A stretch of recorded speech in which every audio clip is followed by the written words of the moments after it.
kalahating araw pa lang puno na yan gamit yung 2 kilowatt na panel natin.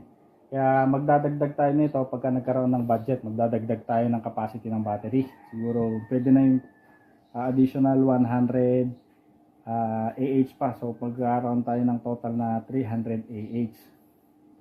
Para kapag mga ilang araw na makulimlim or may kalamidad, may bagyo na naman na malawakang power interruption, may paghuhugutan tayo. Lalo nung pepito mga idol, gamit na gamit talaga to. At malaking bagay at nakatulong tayo sa ating mga kapitbahay kasi nagkaroon tayo ng free charging dito noon.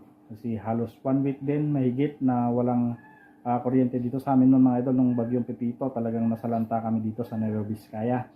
So ito yung naging daan para makapag-charge yung ating mga kapitbahay at mga kabaranggayan. Nakakaroon tayo ng free charging. Ayan.